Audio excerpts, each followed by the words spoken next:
अस्सलामुअलैकुम स्टूडेंट, कैसे हैं आप लोग। उम्मीद करता हूँ सब लोग ठीक होंगे, खैरियत से होंगे। तो फ्रेंड्स, आज की इस वीडियो में हम CS403 शार्ट लेक्चर नंबर 18 देखेंगे। आज के इस लेक्चर में हम कवर करेंगे टाइप ऑफ ज्वाइंट्स, ज्वाइंट्स के जो टाइप हैं वो देखेंगे, फिर रिलेशन कल्कस देखेंगे, रिलेशनल कल्कस को देखेंगे और नॉर्मलाइजेशन के कंसेप्ट को देखेंगे। ठीक है, पहला हमारा टॉपिक है टाइप्स ऑफ ज्वाइंट्स। ठीक है, इसको ज़रा पढ़ लेते हैं। Joints is a special form of cross product of two tables. ठीक है, दो टेबल्स की क्रॉस प्रोडक्ट करवाने की जो स्पेशल फॉर्म है उसको ज्वाइंट्स का नाम दिया गया है। It is a binary operation that allow combining certain selection and cross product into one operation. ठीक है, इसमें क्या है कि जो हमारा था ना क्रॉस प्रोडक्ट का, जो हमने पीछे कार्टेशियन प्रोडक्ट पढ़ा है, उसका जो पूरा अमल है इसमें जस्ट एक ही यानी ऑपरेशन के साथ हो जाता है। The joint operation form a Cartesian product with two argument perform a selection forcing quality on the attributes। अब इसमें हम देखेंगे following are the different type of joints। यहाँ पर different types of joints हैं। तो इसमें देखें थीटा ज्वाइन है, और इसमें है इक्वी ज्वाइन, सेमी ज्वाइन, और फिर इसमें है अदर ज्वाइंट्स। ठीक है, नेचुरल ज्वाइंट्स। ये 5 टाइप हैं, आप लोगों ने याद रख लेनी है। आपसे क्वेश्चन पूछा जा सकता है कि define the types of joints. तो पहले आप नेम लिखेंगे इन पांचों के, theta join, equi join, semi join, natural join, outer join, then फिर वन बाय वन इनको डिफाइन कर देंगे। थीटा ज्वाइन देखें, इसमें क्या होता है। In theta join we apply the condition on input relation and then only those selected rows and which are used in the cross product। ठीक है, इसमें वो कह रहा है कि थीटा ज्वाइन में हम कंडीशन लगा देते हैं कि ये वाली जो रोज है सिलेक्ट हो जाएंगी और इनका ही जो है वो क्रॉस प्रोडक्ट होगा। क्रॉस प्रोडक्ट किसके साथ होगा, to be merge and include in the output, और यही आउटपुट में जो है वो इंक्लूड होनी चाहिए। ठीक है, यानी कि इसमें हम सिलेक्शन कर लेते हैं कि हमारी ये वाली रोज हैं, इनका हमारा क्रॉस प्रोडक्ट हो जाए और यही हमें जो है वो इनका ही आउटपुट हमें हासिल हो। It mean that in normal cross product all the rows of the one relation are mapped, जिसमें जो है मर्ज कर दी जाती हैं आपके जो टेबल की रोज होती हैं जिनको आपने प्रोडक्ट करवाना होता है। इसके एग्जांपल देखेंगे। अच्छा, थीटा ज्वाइन को कैसे जो है वो डोनेट किया जाता है, एमसीक्यूज आता है। यानी कि थीटा ज्वाइन डोनेटेड डैश तो डैश के साथ इसको जरा इसके साथ है, ये है आर मल्टीपल का साइन है, और फिर थीटा एस है। इसमें थीटा जो है वो कंडीशन है। ठीक है, इसमें जो थीटा का साइन है वो क्या है, वो एक कंडीशन है। ठीक है, ये नीचे बताया होगा, if R and S are loose relation then theta is the condition. ये देखें, थीटा इज द कंडीशन है। तो इसको हम जरा एग्जांपल के तौर पे देखेंगे नीचे। ये इसकी एग्जांपल थी, इसमें उन्होंने क्या किया है देखें। थीटा रैंक इक्वल टू, उन्होंने ये प्रोफेसर वाले यानी कि फोल्डर उन्होंने कहा है कि इनको जो है क्रॉस प्रोडक्ट करवा दिया जाए कोर्सेज के साथ। यहाँ पर उन्होंने बताया कि ये जो प्रोफेसर वाले हैं ना, दो रोज हैं, इनको क्या है फैकल्टी की प्रोफेसर वाली दो रोज को कोर्सेज के साथ मल्टीपल करें। अब देखें इसमें कौन सी दो रोज थी प्रोफेसर वाली, ये है ताहर वाली, और नीचे नेम एक है ऐशा वाली, ये दो हैं। ठीक है, पहले ताहर वाली रो को क्रॉस प्रोडक्ट करवा दिया, ये देखें यहाँ तक सारे कोर्सेज के साथ। फिर जो है वो दूसरे को करवा दिया, ऐशा वाली रो को उन्होंने करवा दिया क्रॉस प्रोडक्ट हमारी तमाम कोर्सेज के साथ। ये थीटा ज्वाइन का रूल था कि आप सिलेक्ट कर देते हैं कि फलां हमारा टेबल है, फैकल्टी का टेबल है, इसमें से दो रोज ये वाली हैं, नेम दे दिया ऐसा प्रोफेसर वाली। ठीक है, अब इनको जो है उन्होंने कहा कि कर दें उधर क्रॉस प्रोडक्ट कर दें तमाम कोर्सेज के साथ। तो ये इन कोर्सेज के साथ क्रॉस प्रोडक्ट होने के बाद ये हमारा आउटपुट हासिल हो गया हमें। ये हमारा आउटपुट था two tables with the example of theta join. इसका कलर अगर मैं करूं तो ग्रीन कर देता हूं ताकि आपको पता चले मैं कहां से कर रहा हूं, ये वाला। ठीक है, तो इस तरह से जो है वो आपका ये आउटपुट आ गया। अब इक्वी ज्वाइन में क्या होता है, this is the most use type of join. ठीक है, ये ज्यादा यूज होने वाली ज्वाइन की टाइप है। In equi join rows are joint on the basis of the value. यहाँ पे ना क्या होता है कि रोज को वैल्यू बेसिस पे ज्वाइन करवाया जाता है। यहाँ से मैं पढ़ रहा हूँ, of a common attributes between two relation. आप देखें कि दो हमारे पास रिलेशन है, उनमें जो दो कॉमन एट्रीब्यूट्स होंगे उनका जो है वो इक्वी ज्वाइन होगा। ठीक है, it mean relation are joint on the basis of common attributes. ठीक है। इसका मतलब ये हुआ कि जो हमने रिलेशन ज्वाइन करवाने हैं वो कॉमन एट्रीब्यूट्स के दरमियान करवाएंगे, बिटवीन देम, ठीक है। आगे इसमें देखें, this mean on the basis of the primary की विच इज द फ्रोजन की एंड अदर रिलेशन, ये चीज होगी इसमें, ठीक है। अब ये देखें, equal join on table of the figure, ठीक है। अब जो कॉमन चीजें थी दोनों में वो ले ली होंगी, हम चेक कर लेते हैं, क्योंकि बार बार हमें यहाँ ना आना पड़े, इसके लिए इसका स्क्रीनशॉट बनाते हैं और हर आउटपुट को इसके साथ मैच करते रहेंगे, ठीक है, ताकि हमें भी आसानी हो। यहाँ पे किया इसको पेस्ट, ये हमारा था इनपुट। अब आउटपुट जो है अभी जो हम पढ़ रहे हैं वो वाला आउटपुट देख लेते हैं, वो कौन सा आउटपुट है, इक्वल ज्वाइन का आउटपुट है। इसको मैच करते हैं हमारे इनपुट से। पहले यहाँ इसको यहाँ से कॉपी करेंगे और ले जाएंगे अपने इनपुट के साथ, ताकि हमें रिजल्ट देखने में प्रॉब्लम ना हो। ये हमारे थे जी फैकल्टी और कोर्सेज वाले। तो इसका आउटपुट देखें, जो मैच हो रहे थे वो उन्होंने यहाँ पे नीचे जो है वो दे दिए। कौन से मैच हो रहे थे, लेक्चरर मैच हो रहा था, वो दे दिया। फिर एट्रीब्यूट्स, इनमें जिनके एट्रीब्यूट्स मैच कर रही थी वो उन्होंने यहाँ पे लिख दिए हैं, ठीक है। F234 है, वो लिख दिया। अब इसमें एक चीज देखनी है कि कौन सी चीज मैच कर रही थी, जो इन्होंने लिखी है एट्रीब्यूट्स, ठीक है। एट्रीब्यूट्स दोनों की मैच कर रही थी, इसलिए इन्होंने ये लिख दिए हैं यहाँ पर, ठीक है। अब CSC ये वाला है ना ऊपर वाले में, तो ये यहाँ पे लिख दिया, फिर ये वाला लिख दिया, ठीक है। फैकल्टी के जितने भी यानी के थे वो यहाँ पे उन्होंने उठा के लिख दिए हैं।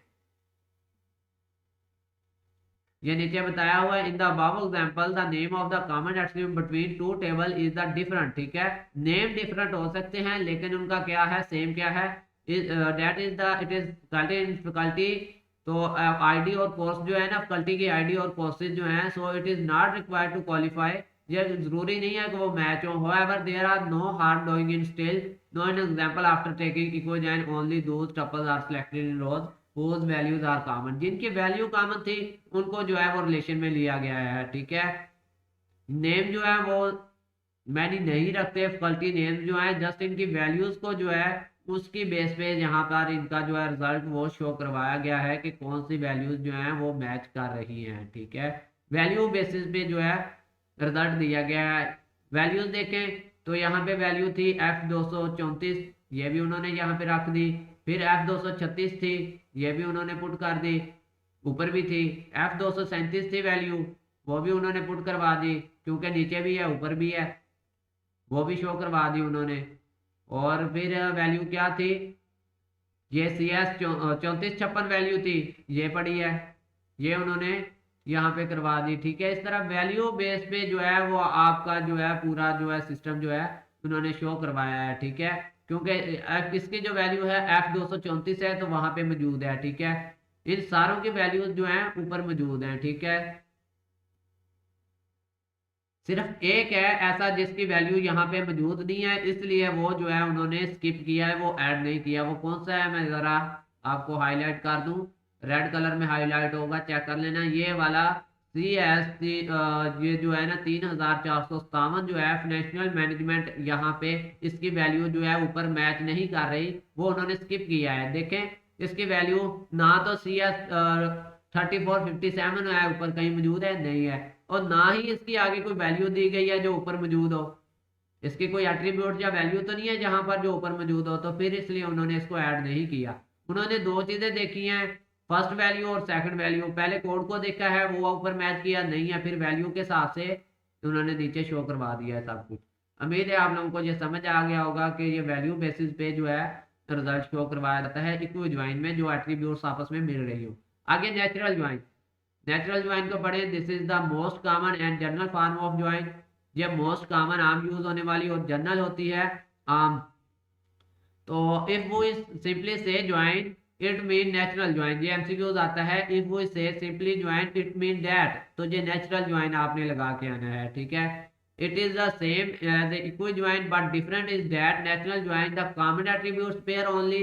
अब वो कह रहे हैं कि ये इक्वल ज्वाइन की तरह ही होता है, लेकिन यहाँ वहां पे क्या था difference in that, natural join में फर्क क्या था, the common attributes pair only. वहां पे कॉमन एट्रीब्यूट्स जो हैं वो pair only. No it does not matter which common attributes should be part of the output relation. And the values both are same. ठीक है, अब यहाँ पे वो उन्होंने शर्त खत्म कर दी है कि कौन सी वैल्यू जो है वो कॉमन है, कौन सी नहीं है। ठीक है, पहले में था कि वैल्यू कॉमन होगी तब आती थी, लेकिन यहाँ पे वो कंडीशन खत्म कर दी गई है।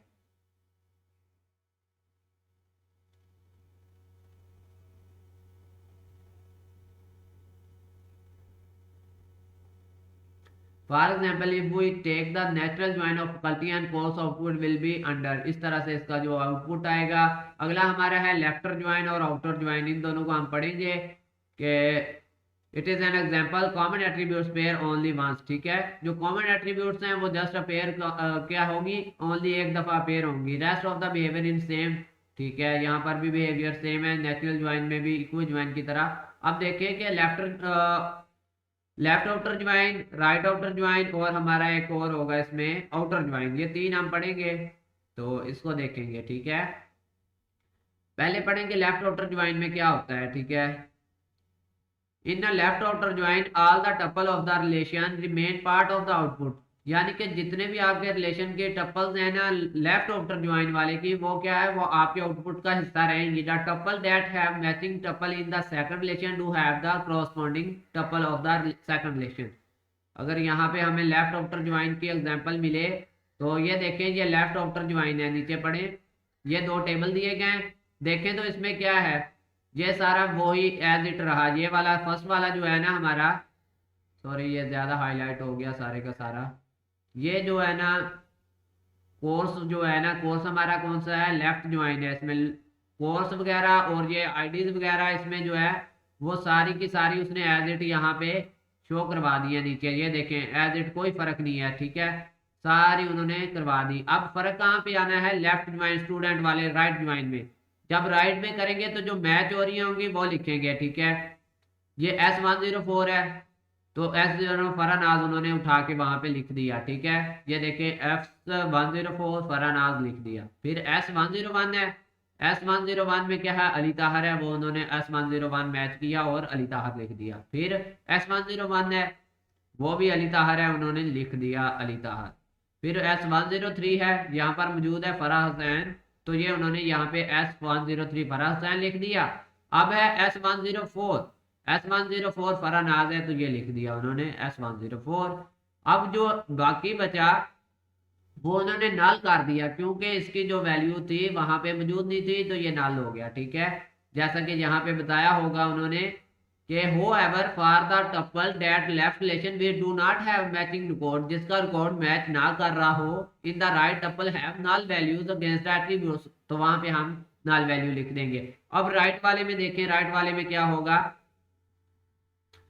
राइट वाले की पहले डेफिनेशन पढ़े, in right outer join all the tuple of the right relation remain part of the output, यानी कि जो राइट वाले हैं वो एज इट रहेंगे, where on the left side of the tuple which do not match with right relation. अब उसका उलट हो रहा है। ठीक है, जो मैच नहीं हो रहे होंगे उनको नल वैल्यू दे देंगे, राइट वाले वैसे ही रहेंगे। अब इसमें राइट वाले क्या है, ये स्टूडेंट वाला जो है हमारा पोर्शन ये राइट वाला था। ठीक है, ये सारे राइट वाले एज इट रहेंगे, ये वाले जो है ना ये चेंज नहीं होंगे। हम जरा नीचे देखते हैं, राइट वाले आउटपुट में ऐसा ही है कि ये चेंज नहीं हुए। अगर ज़रा मैं इसको उठा लूँ यहाँ से तो आप लोगों को भी आसानी हो, तो ऐसा ही करते हैं, कोर्सेज को उठा लेते हैं यहाँ से और आउटपुट से मैच करते हैं साइड पे जाके, ताकि बार बार ऊपर नीचे ना आना पड़े। ठीक है, यहाँ पे हमारा पेंट और यहाँ पे हम इसको करेंगे पेस्ट। ये रहा हमारा जो है वो, ये हमारा इनपुट है। और अब आउटपुट देख लेते हैं, ये आउटपुट हमारा राइट वाले का, इसको भी ज़रा यहाँ से सिलेक्ट करता हूँ, ये किया यहाँ से सिलेक्ट, इसको कॉपी किया और इसको मैंने यहाँ पे साथ में उसके रख लिया ताकि मैच करे इसको इसके साथ। ये इसके साथ मैच हो रहा है, ये देखें। ठीक है, अगर इसका थोड़ा सा साइज कम कर लें, ज़्यादा कम हो जाएगा। अच्छा ये देखें, राइट वाला वैसे का वैसा है, मैंने आपको बताया ना यहाँ के जो राइट वाला होगा वो वैसे का वैसे ही आएगा। ठीक है, जस्ट चेंज क्या होगा, लेफ्ट वाला जो होगा। ठीक है, लेफ्ट वाले में चेंजेस आएंगी और उसमें जो नहीं होंगी वो नल वैल्यूज क्लियर कर दी जाएंगी। ठीक है, ये देखें यहाँ पे जो नहीं थी वो नल वैल्यू बना दी उन्होंने, ये देखें। तो आप लोगों को समझ आ रही है मजीद इसमें। ठीक है, इजीली है, उसका बिल्कुल उलट है लेफ्ट ज्वाइन वाले का, राइट वाली वैल्यूज वैसे ही लिख दी उन्होंने। अगर यहाँ से भी देखें तो ये जो है हमारा जो लेफ्ट पे निकला है वो सारा उन्होंने वैसे लिख दिया, फरनाज और ये वो वगैरह, और जस्ट राइट वाले से उन्होंने मैच करना शुरू कर दिया। ठीक है, ये मैच हो गए, और जो मैच नहीं हुए, कौन से मैच नहीं हुए, 106 और 107 मैच नहीं हुए तो नल वैल्यू कर दें। ठीक है, 106 और 107 जो है वो मैच नहीं हुए, इसलिए उन्होंने ये देखें यहाँ पर 106 था और 107 था, इधर मौजूद नहीं था तो नल वैल्यू कर दी। हमारे राइट में मौजूद थे ना 106 और 107, लेकिन लेफ्ट में मौजूद नहीं थे, तो उनको आउटपुट में क्या कर दिया, नल वैल्यू करार दे दिया गया। ये देखें वो नल वैल्यू बन गई कि उनकी कोई वैल्यूज नहीं है, इसमें कोई एट्रीब्यूट्स नहीं है। ठीक है, आगे है आउटर ज्वाइन। आउटर ज्वाइन में क्या होता है, in outer join all the tuple of the left and right notation are part of the output. अब यहाँ पे वो कह रहे हैं कि जो भी सारे लेफ्ट और राइट होंगे वो दोनों जो हैं वो क्या होंगे, वो पार्ट होंगे, आउटपुट का हिस्सा होंगे। It mean that all those tuple of the left relation which are not match will right relation are left null. ठीक है, अब वो कह रहा है कि यहाँ पे सभी को मैच किया जाएगा, और जो नहीं मैच हो रही होंगी वो नल करार दे देंगे, जो मैच हो रही होंगी वो लिख दी जाएंगी। सही है, इसकी अगर मैं पिक्चर लूँ और वहां पे ले जाऊं, तो हम इसको ज़रा अपने इनपुट से मैच करेंगे कि इनपुट से आउटपुट किस तरह मैच हो रहा है। सॉरी, सेव पे चला गया बटन। तो ये देखें इसमें हमारा क्या है, ये स्टूडेंट है और कोर्स है। ठीक है, अब देखें जो मैच हो रहा है वो लिख दिए उन्होंने, 101 मैच हो रहा है लिख दिया, 101 भी मैच हो रहा है, यानी जहां तक मैच हुए वो उन्होंने यहाँ तक लिख दिए। ठीक है, ज़रा मैं इसको रेड सर्कल ले आऊँ लगा के, यहाँ तक आपके जो है वो दोनों मैच कर रहे थे, उन्होंने लिख दिए। नीचे जो है वो मैच मैच नहीं हुआ, इसलिए उन्होंने क्या कर दिया, नल कर दिया। कंप्यूटर आर्किटेक्चर नहीं मैच हुआ, इसकी कोई वैल्यू नहीं थी, वैसे लिख दिया।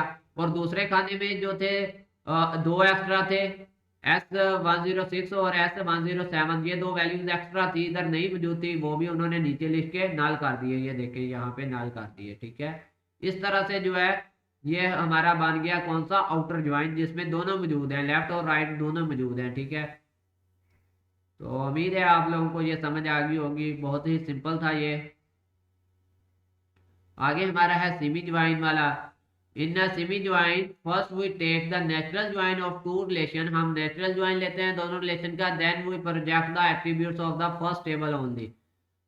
ठीक है, नेचुरल ज्वाइन लेने के बाद हम क्या करते हैं, जो हमारा फर्स्ट टेबल होता है और जस्ट उसकी जो एट्रीब्यूट्स हैं वो लिख देते हैं। जैसा कि सेमी नेचुरल ज्वाइन लेने के बाद जो दो टेबल बने होंगे उनमें से जो हमारा होगा फर्स्ट टेबल, उसको लिख दिया, यानी कि फर्स्ट टेबल हमारा मैथ के हिसाब से कौन सा बनता था, राइट हैंड साइड वाला और लेफ्ट हैंड साइड वाला फैकल्टी, क्योंकि लेफ्ट हैंड साइड से हम मैथ स्टार्ट करते हैं तो इस हिसाब से फैकल्टी वाला हमारा फर्स्ट बनेगा। तो ये फैकल्टी वाला उन्होंने यहाँ पे लिख दिया है। ठीक है, फैकल्टी आईडी लिखी, faculty name, department ID, salary और रैंक वगैरह, तो सिंपल था ये सारा कुछ। आगे देखें रिलेशनल कलकस है, तो इसमें है triple domain oriented calculus, domain oriented कलकस।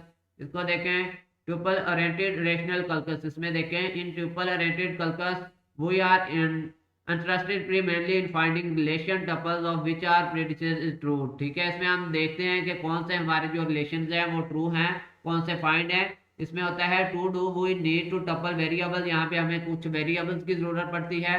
Tuple variable is a variable that take only tuple of some relation and relation is range of the values. ठीक है, ये बेसिकली किस लिए इस्तेमाल होते हैं, it's actually correspond to the mathematically domain.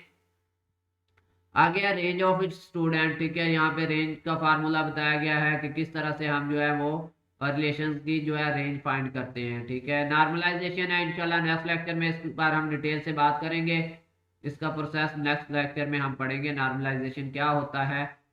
Basically यहाँ पे अगर डेफिनेशन दी है तो मैं आप लोगों को बता देता हूँ। देर आर 4 टाइप ऑफ नॉमिनल्स, यहाँ पे 2 टाइप्स होती हैं इसकी, तो कौन सी है वो, कंसर्न है, रिडेंसी है। रिडेंसी मीन होता है डुप्लीकेशन ऑफ डाटा, इंसर्टन है और फिर डिलीटेशन है। ठीक है, डिलीट करना, किस चीज को डिलीट कर देना। ठीक है, normalization is not a compulsory. Normalization वो कह रहे हैं कि जरूरी नहीं होती, but it is a strongly recommended.